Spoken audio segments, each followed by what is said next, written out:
Hey guys, welcome to the 8th episode of CD Spotlights. We're going to do Snax. He is of course part of Virtus.Pro, and this is a game against Complexity that they played in the ESEA 16 Grand Finals. So we're going to see how he actually plays B and mid on cash, and it's going to be really interesting because of how dynamic the setups are that Virtus.Pro actually run here.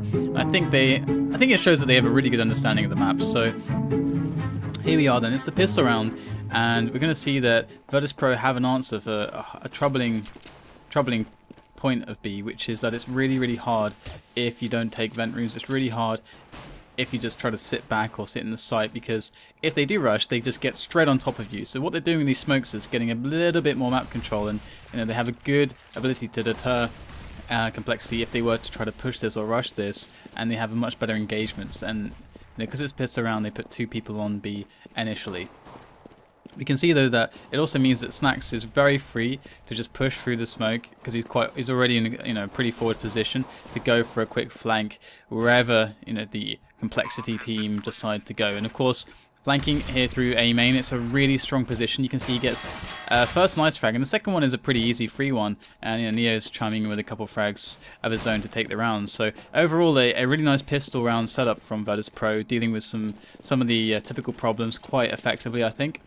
And here we are jumping into the round number 3, and you can see Snax actually wallbanging the vent, popping that so that they can actually boost themselves. And again, you can see how he throws the smoke. It's going to cover them to make the boost safely. And here Snax is in mid.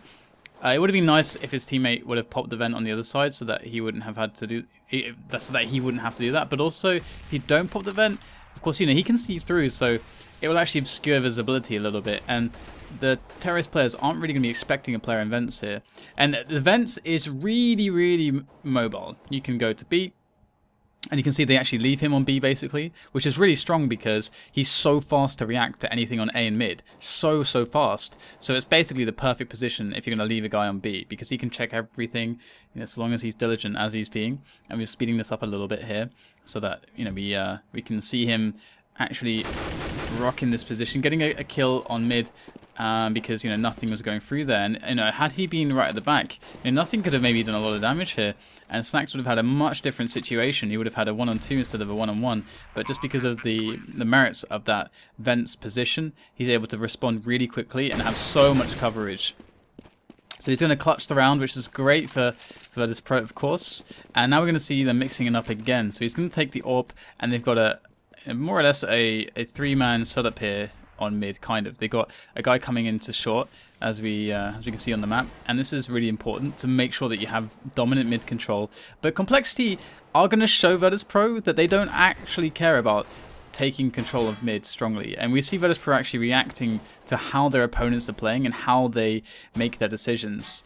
So Complexity are taking this really slow. Snax does pick up a frag, but immediately repositions because they heard the stepping towards A main. So that's why he's over here. So he's just playing a reactive long-range role here, covering the entire map as he's able to do so. And they spotted all the players here, and he's going to get a better position here. You can't go in the A alone against so many players with the AWP, with all the smokes and the nades and everything. He just can't do that. So this is a really smart idea to reposition as he's doing. And I love that little peek there, because Sean Garris, who was, of course, on that angle, he felt like he was covered from short. That angle was covered, but Snax quickly opened it up, expected the player to be there, and pulled the trigger. So that was a very good move, and Snax very likely was suspecting that there was going to be someone in his crosshairs on that little peak. So again, taking the vent rooms is so important, and they even do it this round in a different manner. They do, there's a similar, or rather, a smoke in a similar position, and they have the double angle here. And I think it's that scout, my goodness. Scouts are getting pretty good now. They're at the 1700. They're actually getting more and more viable as an option. But anyway, this boost on vents is so important. Again, Snax can quickly lend a hand to mid if it's necessary. And he can also be left here if his teammate wants to just go away. That can just be the result, and that's what we're seeing. Snax actually this time pushing further into mid because they've accounted for all the players, and not only that, they've seen the bomb, and that's really a big deal here, because even if you suspect that there could be a player on the B side in that situation, if you've seen the bomb, that tells you everything you need to know, and you can give up B. You don't have to have B, you just have to feel like, okay, they can be in B, the other guy can be in B, but the bomb is over here, and that's your main concern because that tells you everything. So if you can box that bomb in, then you're going to win the round most likely. So here we go again, a similar deal from Snax as the last round, taking this position outside the vents on mid, and they actually have a man that's sat in on B right now, but the bomb is. Oh, sorry, no, that's just a bit of a glitch on the overview there, so that's my bad. But obviously the bomb is over at A, so, you know, Snax was just, you know, chilling in mid for a bit, just in case there was going to be someone coming around mid to try to flank through short onto A. Wasn't the case. His teammates were able to handle the heat over at A, so things went, you know, pretty smoothly from there on over. And again, we're going to see a huge focus here on the mid area from Snax, as it's such a key area, and they haven't really done anything aggressively so far. So you're going to see here a delayed counter boost, and this is really nice considering how defensive complexity have been. And actually they aren't expecting this, and this little push is going to tell Virtus.Pro everything they need to know. They killed Sean Garris, there's no one on A main, they know they have to be on B somewhere, B storage somewhere, or they've got to be in this area where Snax is in the mid, the T mid main. And here it is, they spot them. Snax comes up really fast from behind. They wanted to do a B split, you know, 2 vents, 2 on the site, but they couldn't even do that because Virtus.Pro worked out what they were trying to do too quickly, and they shut it down before it could even get going. So that really shows you the power, again, of finding out information, making effective calls and effective pushes to really figure out what's happening as soon as possible. Being proactive with your information gathering. We're going to see, again, they're going to try to do the same thing because they didn't really see necessarily where Snax came from. So they're like, okay, let's do it again because they didn't see that I actually boosted over. And Snax, of course, wins the one-on-one because complexity, they probably suspected that that was how they got figured out so quickly last time. They tried to defend against it, but Snax, he's been winning his one-on-ones. I think he dies twice in this whole CT half. You know, he's really on fire here. And it's not really, maybe on fire is the wrong word to use because he's just so steady and consistent. That's more or less what he's about here, and this is a great position that he's getting into. We can see that, of course, again, they've narrowed it down. They're really going on a hunch that the best option for complexity is a B push. So Snax is getting into this really open area. There's not many nades left for complexity, so this is actually, this exposed forward position where he can crouch and see the legs is really good, only because he has support.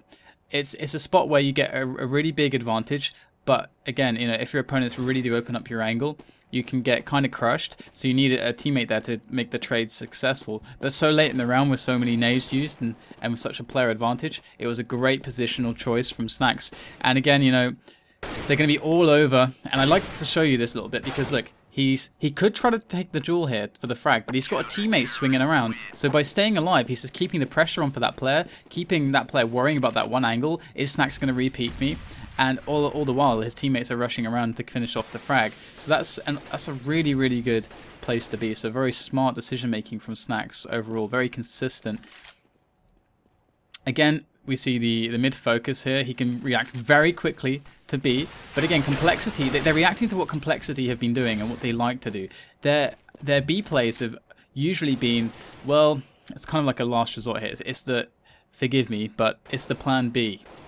It's what happens if, you know, our A and mid plays fail, and they have mostly been trying to push A. But the problem is that Virtus.Pro keep with their proactiveness, keep figuring them out, or they keep, you know, trading very effectively, putting it to even situations on the bomb sites, and that's not really what complexity won. And here we can see that they actually pushed Snax into this really far forward position, which is really nice because he's got the entire B half of the map under lock. And again, it's a huge amount of info because he can hear a lot, and so that tells his teammates everything they need to know. He can come up with a quick flank as well, very quickly because he was so far forwards.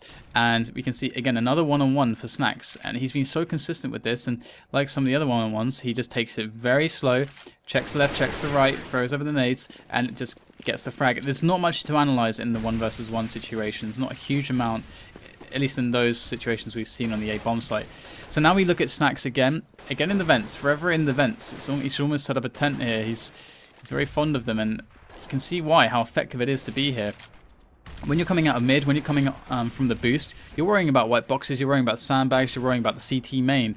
But the vents, of course, is something to worry about as well, but it doesn't seem to enter your mind as you know, as those other positions do. They seem to be much more prioritized usually, to look to those ones first before you check the vents. I'm not sure, but either way, vents is very powerful, and we can see, you know, this is very strong against the delayed boosts as well. and it gives you good angles on the guy who's boosting. Instead of just seeing his head, you can see the entire body. But that's the end of this episode. So I hope you guys enjoyed this one. If you liked it, subscribe, and we'll be checking out the next one soon, I'm sure. So see you later.